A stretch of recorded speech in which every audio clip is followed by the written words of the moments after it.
Bonjour, bienvenue au Talk Orange Le Figaro. Aujourd'hui, nous recevons Robert Rochefort, député européen et vice-président du MoDem, le mouvement démocrate de François Bayrou. Robert Rochefort, bonjour. Bonjour. Merci d'être avec nous.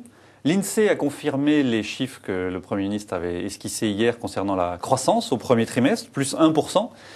C'est une bonne nouvelle, ça veut dire que la politique menée par le gouvernement va dans la bonne direction ? Écoutez, on ne va pas se plaindre. Il vaut mieux 1% que 0,3%, je vous l'accorde, comme le trimestre précédent.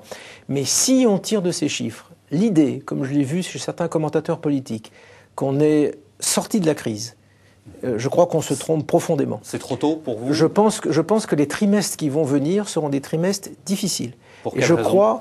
Parce que je crois que les problèmes fondamentaux et structurels de l'économie française ne sont pas réglés. Et en particulier, puisqu'on parle de croissance, je pense que l'on ne peut pas continuer, pour avoir une croissance durable, avoir une croissance qui est principalement, pour ne pas dire majoritairement, tirée par la consommation.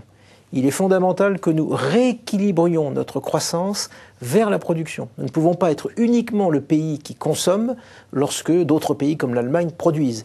Et pour cela, je crois qu'il est vraiment urgent que l'on mette en place, je ne sais pas si états généraux ou quelque chose de cette nature, en tout cas une priorité politique majeure pour produire à nouveau en France.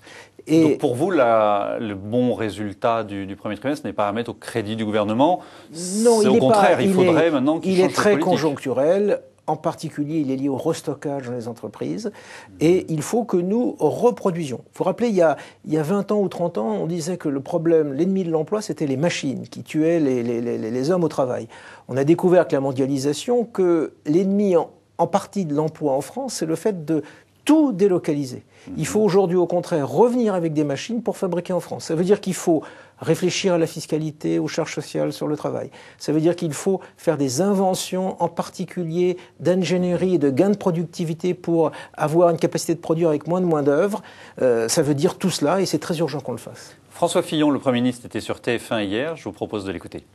Les chiffres montrent que la politique que nous avons conduite, le RSA, les heures supplémentaires, l'augmentation d'un certain nombre de prestations sociales, tout ça a permis, grosso modo, de maintenir le pouvoir d'achat des Français. Le prix des pâtes, le prix du café. Il faut bien que tout le monde comprenne que le gouvernement n'a pas de baguette magique pour augmenter le pouvoir d'achat, surtout quand on est en période de crise. Alors le pouvoir d'achat a vraiment augmenté Dans le pouvoir d'achat en 2010, c'est les dernières données que nous avons, il est exactement à 0% par tête. Je dis bien par tête, parce qu'il ne faut jamais oublier qu'en France, nous avons 250 000 personnes nouvelles par an. Donc ce qu'il faut regarder, c'est le pouvoir d'achat par tête. Mais je vais peut-être vous étonner, ce que dit le Premier ministre n'est pas inexact. C'est-à-dire que je crois qu'effectivement, le pouvoir d'achat, il sera plus difficile à conquérir à l'avenir. C'est pour ça que moi, je vous donne simplement 3 idées très simples.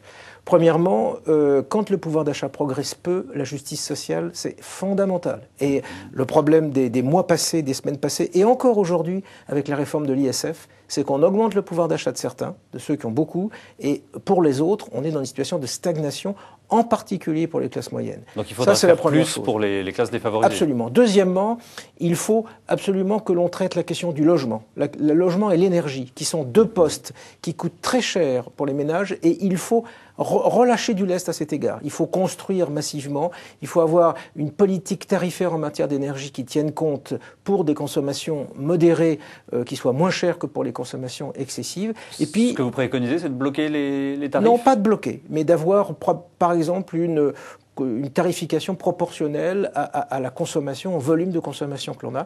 Et puis je crois, il y a une 3e idée qui pour moi est très importante, c'est qu'il faut apprendre à consommer un peu autrement. Le pouvoir d'achat, il faut aussi que ce soit un pouvoir du consommateur, et c'est très important, sinon nous allons avoir, surtout après les élections, quand il faudra s'attaquer au déficit budgétaire qui, comme vous le savez, à la dette publique qui est énorme, je crois qu'on aura beaucoup de déconvenus, donc il est urgent de faire des choses dans ce domaine. Laurent Wauquiez a soulevé la polémique en pointant les dérives de l'assistanat à travers le revenu de solidarité active. Tout le monde lui était tombé dessus et il y a un sondage ce matin, publié par Le Figaro, sondage Opinionway, qui montre que 67% des Français sont pour imposer des contreparties au RSA. Et si on regarde dans le détail, c'est 64% des sympathisants du MoDem, notamment, 55% des sympathisants du PS, qui sont pour un plafonnement à 75% du SMIC. Alors vous répondez quoi? Vous dites finalement il a eu raison? Alors, je pense qu'il a eu tort de le faire comme il l'a fait. Cette façon d'opposer les Français les uns aux autres. Cette façon, comment dire... Moi, je dirais, je le dis comme ça, mais j'ai trouvé ça très désagréable et probablement amenant beaucoup d'incompréhension chez ceux qui sont aujourd'hui dans la difficulté et qui touchent le RSA. Mais le fait de dénoncer les dérives... Vous savez, j'ai fait pendant plus de 20 ans des sondages, donc je sais quelle est la fragilité et la force des sondages. Je n'aime pas le mot de contrepartie. En revanche, s'il s'agit de dire qu'il faut certainement réformer le RSA, qu'il faut le rendre plus incitatif à la reprise d'activité, je vous réponds oui. Mais pour moi, il ne s'agit pas de trouver une activité qui occupe les bénéficiaires du RSA. Ce n'est pas ça le sujet. Il s'agit de trouver une activité qui les forme et qui les réinsère et qui les prépare pour eux une capacité de redevenir productifs. Donc oui, il faut réformer le RSA. C'est une idée à laquelle je reste favorable dans son principe, mais dans son application, on n'est qu'au milieu du gué, mais pas dans une logique punitive, dans une vraie logique d'insertion, ce qui veut dire, entre parenthèses, qu'il faut travailler avec les associations qui font partout un travail auprès de ces allocataires. Demain, le MoDem tient son conseil national, en même temps que Jean-Louis Borloo, lui, tient le congrès du Parti radical. Qu'est-ce qu'il faut attendre du conseil national de demain? François Bayrou fait une annonce particulière? Non, mais écoutez, d'abord, si vous permettez, puisque je pense que la question que vous posez derrière cela, c'est la question de la Confédération des centres. Ça venait après. C'est bien entendu la question politique qui vous intéresse tous. Il y a un mois, Jean-Louis Borloo nous disait qu'il quittait l'UMP. Pour justement créer cette confédération des centres. Il y a quelques jours, beaucoup de députés du Parti radical ont dit « Oh là là, il n'est pas possible de quitter l'UMP comme ça ». Et puis on a inventé un système un peu étrange qui consiste à dire « On quittera l'UMP en 2012 ». Voilà, il lance un préavis de départ de l'UMP. Ce qui veut dire que la démarche de Jean-Louis Borloo est déjà un échec en tant que tel, et on ne peut pas être dedans et dehors. Vous voyez bien qu'il s'agit de dire que pour l'instant, cette démarche est une démarche qui, finalement, continue à se mettre dans une alliance avec l'UMP. Si la Confédération des centres était un UMP light, vous voyez bien que pour nous, ce n'est pas possible de rejoindre cette démarche. C'est l'inverse de tout ce qu'a fait François Bayrou et de tout ce que nous faisons depuis des années. En revanche, si vous voulez me dire, est-ce qu'il n'y a pas malgré tout un intérêt à ce que le centre se regroupe, je vous réponds oui.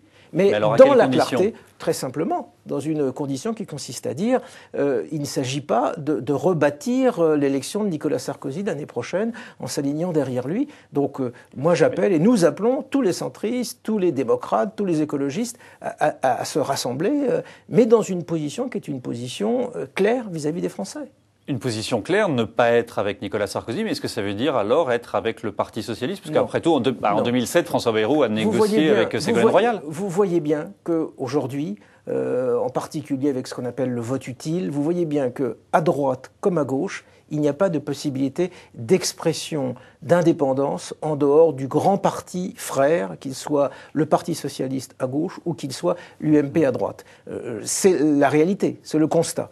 Donc, la seule possibilité de parole indépendante, c'est une parole qui soit indépendante justement de ces deux partis. C'est ce que nous proposons et j'ai la conviction profonde que les Français ont besoin de cette proposition, puisque vous avez parlé d'un sondage tout à l'heure, mais je pourrais vous citer des dizaines de sondages qui montrent que les Français ne se reconnaissent pas dans la façon de faire la politique, qu'il s'agisse de ce que fait l'UMP ou qu'il s'agisse de faire le Parti socialiste. Justement, à propos de sondage, certains indiquent que Jean-Louis Borloo arriverait à prendre des voix à François Bayrou. Vous craignez que ce soit le cas et non, que la réponse Jean-Louis Borloo, non. s'il était candidat, prendrait des voix à François Bayrou?